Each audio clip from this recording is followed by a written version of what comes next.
ভুয়ো চিকিৎসকের ডাক্তারি কিংবা হাসপাতালে ওষুধের ঘাটতি নয়, এই ঘটনা খানিকটা অনাধিকার চর্চা, বলা ভালো রীতিমতো ডাক্তারের ডিগ্রি বেদখলের চেষ্টা। ঘটনার সূত্রপাত ফাঁসি দেওয়ার বিধাননগর গ্রামীণ হাসপাতালে।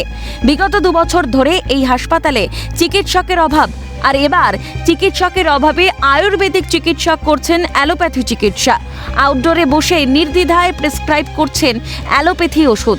কিভাবে এই চিকিৎসা করছেন তিনি? আপনি তো আয়ুর্বেদিক ডাক্তার, হ্যাঁ তো এলোপ্যাথি ট্রিটমেন্ট করতে পারেন? হ্যাঁ করতে পারি। আমাদের ইন্টার্নশিপের সময় তো ছিল। অভিযোগ করেছে, কাগজ দেখাতে হবে। কাগজ দেখাক বা অভিযোগ যদি করতে হয়, আমার উপরে তো আমার বিএমওইচ আছে, এসিএমওইচ আছে, সিএমওইচ আছে। সিএমওইচের কাছে রিটেন অভিযোগ দিক, কোনো অসুবিধা নেই। আমাদের এখানে ডাক্তারের তো শর্টেজ আছে, সেটাও তো একটা কথা। পেশেন্ট যদি এসে ডাক্তারকে না পায়, তো তাহলে তার থেকে ভালো না যে চিকিৎসাটা পাচ্ছে।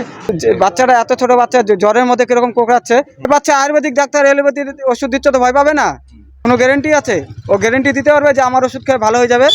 আমি একটা আয়ুর্বেদিক ডাক্তার এলোপ্যাথি ওষুধ দিচ্ছি। কিন্তু সত্যিই কি কোনো আয়ুর্বেদিক চিকিৎসক পারেন অ্যালোপ্যাথি চিকিৎসা করতে, ওষুধ দিতে? মুখে কুলু পেটে বিতর্ক এড়িয়েছে বিধাননগর গ্রামীণ হাসপাতাল কর্তৃপক্ষ। কিন্তু এভাবে অ্যালোপ্যাথি চিকিৎসা করা সম্পূর্ণ অনৈতিক বলেই মনে করেন উত্তরবঙ্গ মেডিকেল কলেজ ও হাসপাতালের চিকিৎসক সন্দীপ সেনগুপ্ত। যেমন আয়ুর্বেদ নিয়ে পড়াশোনা করিনি, হোমিওপ্যাথি নিয়ে করিনি, ইউনানি নিয়ে করিনি, কাজে আমার কোনো অধিকার নেই ওই বিষয়ের ওষুধ নিয়ে প্রেসক্রিপশন লেখা। সেরকম আয়ুর্বেদের ডাক্তারদেরও কোনো অধিকার নেই বা এটা করা উচিত না যে তিনি অ্যালোপ্যাথির প্রেসক্রিপশন করবেন। হাসপাতালে চিকিৎসক নেই বেশ কয়েক বছর, তবুও নিরুত্তাপ হাসপাতাল কর্তৃপক্ষ। গ্রামীণ হাসপাতালের বেহাল দশার দায় কার?